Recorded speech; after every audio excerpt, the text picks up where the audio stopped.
My name is John Henry Thomas, known as Jack.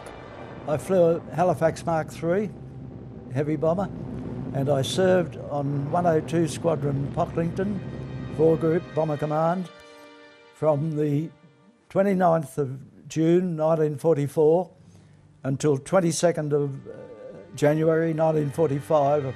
It's all there in my logbook. It's endorsed in green by order of the AOC. Lancasters and Halifaxes in their hundreds and thousands, carpet bombing German positions. There were 15 missions at night and 19 in daylight, the majority being on German targets.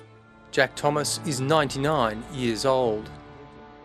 It's been 78 years since the end of his war service. Well aware of the relief that I felt having survived, because remember, out of every 2 people in aircrew in Bomber Command, only 1 survived. And you never lose sight of that fact. You're always aware of that. He's kept himself active to ensure he can walk the entire Anzac Day parade route. All the best. Thank you. The life I lead now is that I'm a very old man, fortunately. I'm still got my wits about me, but some physical handicaps, such as bad knees, so that I'm very conscious of moving around. Whereas in those days, I was as fit as a fiddle and never even thought about how I would move around. That was just automatic. It's done with great ease. My attitude to Anzac Day is I feel a certain amount of regret to see the numbers diminishing as people pass away. You've seen the last of the World War I veterans marching and then no more. It was sad. There's a familiar face. He's seen 8 decades of Anzac Days. Anzac Day has gone through a series of situations. Immediately after the war, there was big crowds. It fell away in the middle 60s into the 70s. It fell away, but from the early 80s on, its gradually interest has come back into it.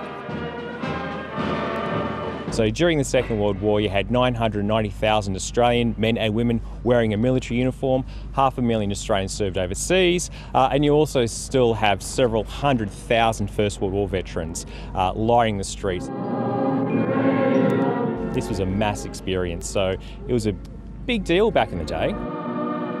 Dr. Carl Williams is the head of military history at the Australian War Memorial. There's something like about 5,000 Australian Second World War veterans who are still with us. And I think it is a little bit sad because in many ways this is probably one of those last opportunities we'll have to farewell them, to acknowledge their service and to farewell them in person. And we may well lose that living link with the Second World War in the next coming years. Thousands of younger veterans now make up the biggest proportion of the Anzac Day March. There's about some 40,000 Australians served in Afghanistan or deployed to support operations in Afghanistan. Medals, and we've got our RSL badge, and they're all lined up, yeah. My name is Peter Rudland. I was a sergeant in the Defence Force, and I had operational service in Cambodia, Timor, Iraq and Afghanistan.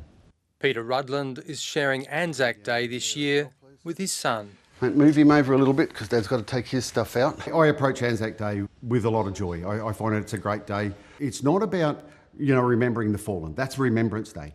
Anzac Day is about remembering the great things that our forefathers did. What is that one there? Afghanistan being the last one.